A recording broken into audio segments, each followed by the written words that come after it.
blue jeans, cold beer, hot cars.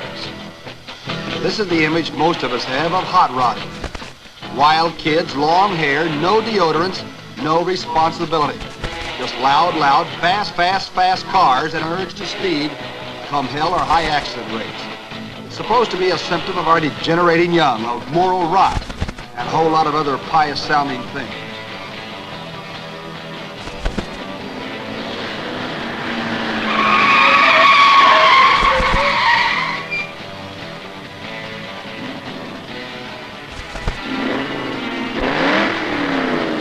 It's also a stereotype which, like stereotypes in cheap films and paperback thrillers, hasn't very much to do with things as they really are.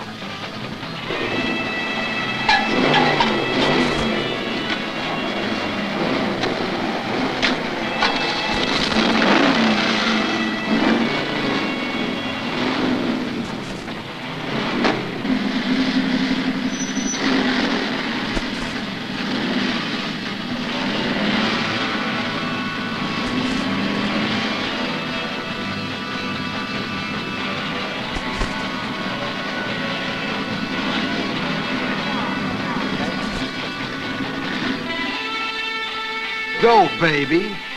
Cut out. Push it, baby. Drag.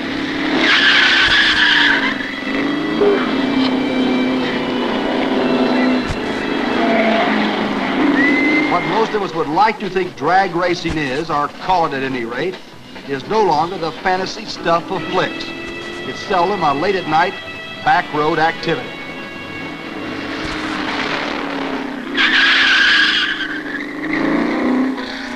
Sport now, baby. And though your eardrums may live to regret it, here it is. What happens is absurdly simple, but then what sport isn't when reduced to its fundamentals? Two competing cars pull up to the starting line. When the front wheels of the racing cars are lined up for go, a ready light goes on, set off by a photoelectric cell. When the starter has both cars in position, he throws a switch that activates the Christmas tree. The starting line, handful of seconds on a quarter-mile run. Frenzied zip along a 1,320-foot asphalt aisle, and it's over. The first one to reach the far end wins, the other loses. It's just like racing from stoplight to stoplight along Roosevelt Boulevard. On Saturday and Sunday at any of the 12 drag strips in driving distance of Philadelphia, like this one at Atco, New Jersey, the flow of cars is as heavy as rush hour traffic on the expressway, except the cars come and go in pairs, and the spectators are counted in the thousands. The people who decide such things don't recognize drag racing as a sport. It's too dirty to be in the same class with the millionaire sports, pre-racing, or even the Brickyard at Indianapolis. This is weekday mechanics, weekend hero type doings. The people themselves are a mixed bag of types. They don't fit the stereotypes of age or background.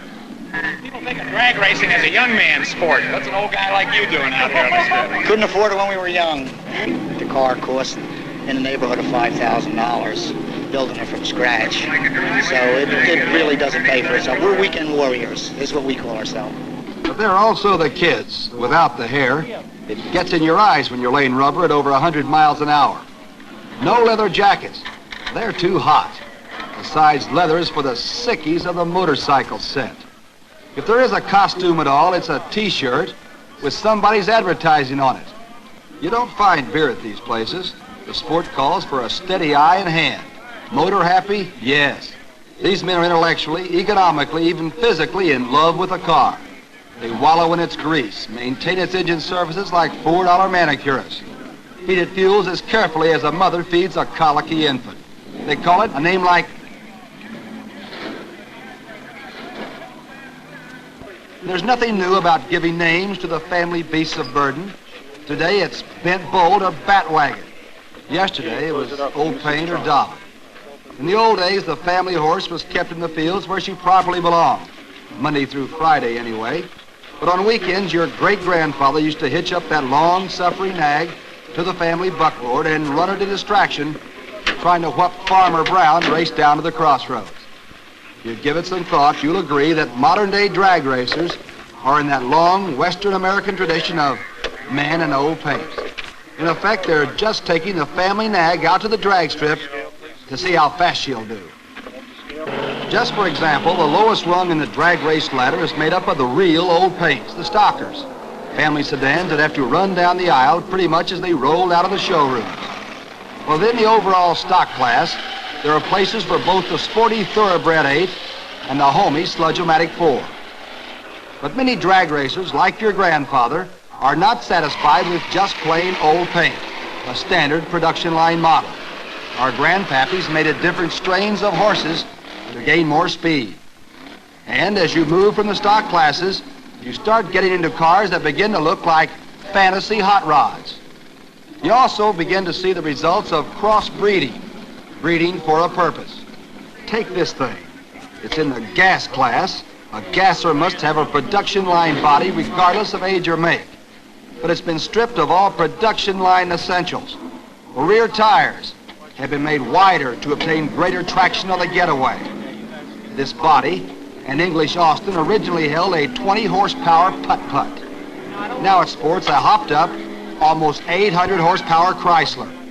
This makes it more powerful for its limited purpose, and certainly less useful on the road. You wouldn't drive one of these things to the office any sooner than you'd harness a pair of Derby winners to the front end of a milk wagon. It's also a more safely built car than any that ever rolled out of Detroit. Whatever the embellishments, acceleration, speed, and getting away down to the other end of the line before someone else is the final measure of a drag racer's pony.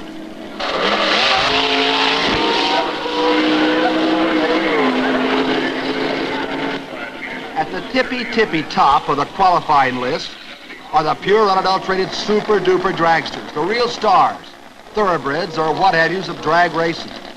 As you can see, breeding for speeding is so advanced that these machines have stopped looking like automobiles. If you've ever seen a car like this before, you've obviously been out to a drag race. Their engines are refined to the point where many can produce up to and beyond 1,200 horsepower. The big problem is getting that power off the traction. The driver-mechanic breeder also tries to put as much weight as possible on the rear wheels. That's why the engine sits where it does, practically in the driver's lap. The front wheels look as if they were stolen from your nephew's tricycle. The whole contraption comes off looking like a better device for running down mice, or something out of a 1930 futuristic film.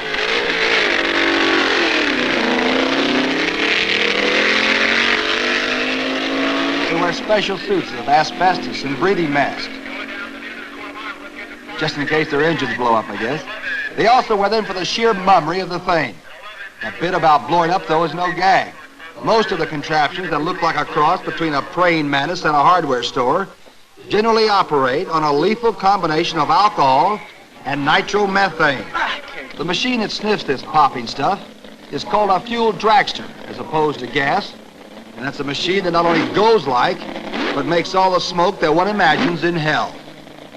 Cars like these can turn anywhere from 150 to 210 miles an hour, from a standing start in as little time as 8 or 9 seconds. For comparison's sake, a good old paint stocker might turn a little bit over 100 in maybe 12 seconds.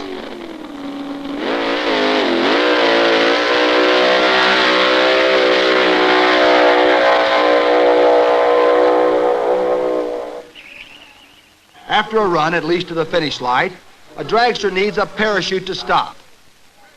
While it takes some skill to drive a 1,320-foot aisle in a reasonably straight line, to do it faster than some others calls for mechanical skills. And all of these men out here, even the worst, most chronic losers, have an extraordinary degree of expertise with engines. 426 cubic inches is completely blueprinted, which means that everything's to factory tolerances. We have a Hillborn injection system on it, which has an individual velocity stack and ram tube to each cylinder. This is a 65 Chevelle. It's all fiberglass. It's built for exhibition racing only. It burns on nitromethane fuel, not gasoline. It's a Chrysler Hemi, 354 cubic inch. Well, we have a 1948 English Austin with a Chrysler 392 supercharged Chrysler engine in it. It's a Hygromatic and an Oldsmobile rear. 65% nitro and the rest is alcohol. While these men and boys may be playing, they're playing at the level of factory engineers. In another sense, they're like musicians, toying with a fine instrument and trying it out under ever-changing conditions. And for what purpose? Except to haul one hyper-competitive human being a quarter mile down the asphalt aisle and I tick faster than someone else.